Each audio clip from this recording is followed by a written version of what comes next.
ആ ബിജു, എവിടെയായിരുന്നു ഇത്ര നേരം? എപ്പോഴും ഈ പള്ളിയിലാണല്ലോ കാണുന്നത്. ഏ ആ ബിജു, പിന്നെ അല്ല, എനിക്കൊന്ന് അറിയാൻ വേണ്ടി ചോദിക്കുക, എന്താ ഈ പള്ളിയിൽ ഇത്ര പ്രത്യേക? പുല്ലിച്ചിറ പള്ളിയിൽ എപ്പോഴും ഇങ്ങോട്ടാണോ നിങ്ങൾ വരുന്നത്? നിങ്ങൾ സ്വന്തം ഇടയെ പോലും നിങ്ങൾ പോകുന്നില്ലല്ലോ. അല്ല, എനിക്ക് അറിയാൻ വേണ്ടി ചോദിക്കുക, എന്താ പ്രത്യേകത ഇവിടെ? ഞാൻ എന്തിനാ ഇവിടെ വരുന്നുള്ളത് നിനക്കറിയോ? ഈ മാതാവിന് ശക്തിയുള്ള മാതാവാണിത്.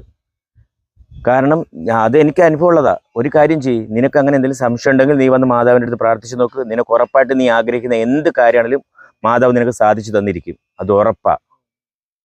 ശരി, നിങ്ങൾ പറഞ്ഞതൊക്കെ ഞാൻ വിശ്വസിക്കാം ബിജു. പക്ഷെ എനിക്കൊരു കാര്യം പറയട്ടെ, എനിക്കിപ്പോൾ ജോലിയൊന്നുമില്ല. നിങ്ങളെ മാതാവ് എനിക്ക് ജോലി വാങ്ങിച്ചു തരുമോ? നിങ്ങളെ മാതാവ് എനിക്ക് ജോലി വാങ്ങിച്ചു തരുവാന്നുണ്ടെങ്കിൽ ഞാൻ ഉറപ്പായിട്ട് വന്ന് പ്രാർത്ഥിക്കാം. ശരിയാണോ? മാതാവ് നിനക്ക് ജോലി തരത്തില്ല.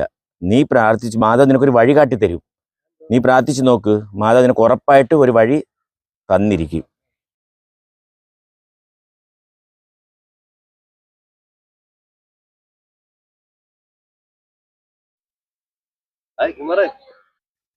ആ ചേട്ടാ, എന്തൊക്കെയുണ്ട് കുമാര വിശേഷം?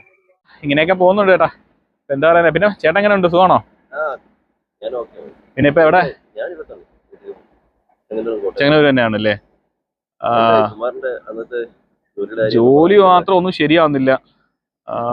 ഞാൻ കുറെ തിരക്കിക്കൊണ്ടിരിക്കുകയാണ്, കുറെ അപ്ലൈ ചെയ്യുന്നുണ്ട്, പക്ഷെ ഒന്നും അങ്ങ് കിട്ടുന്നില്ല. ഞാൻ ഒരാളുടെ നമ്പർ തരാം, അദ്ദേഹമായിട്ടൊന്ന് വിളിച്ചൊന്ന് സംസാരിച്ചു. ഓക്കെ, നീ ഇദ്ദേഹത്തെ ഒന്ന് കണ്ട് സംസാരിച്ചു നോക്ക്. ഇന്ന് ജോലി കൺഫേം ആണ്, പ്രശ്നം വരത്തില്ല, എനിക്കത് ഉറപ്പാണ്. അദ്ദേഹത്തിന് ഇന്ന് തന്നെ കാണാൻ പറ്റുമെങ്കിൽ മീറ്റ് ചെയ്യാം. ഞാൻ ആ തന്ന വാട്സപ്പ് നമ്പറിൽ അദ്ദേഹത്തിനെ ഒന്ന് കോൺടാക്ട് ചെയ്തിട്ട് നാളെ തന്നെ, ഇന്നോ നാളെയോ തന്നെ പോയി കാണാൻ. ആ ജോലി കൺഫേം ആയിട്ട് കിട്ടും, വിഷമിക്കണ്ട കേട്ടോ. ശരി ശരി.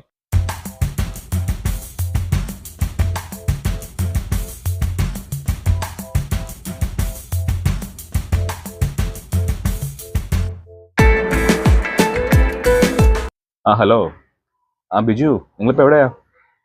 ആ വീട്ടിലാണോ? ഞാൻ ഇപ്പം അങ്ങോട്ട് വരാം. പിന്നെ നമുക്ക് പുല്ലിച്ചെറിലോട്ടൊന്ന് പോകാം കേട്ടോ. ആ ജോലി ശരിയായി.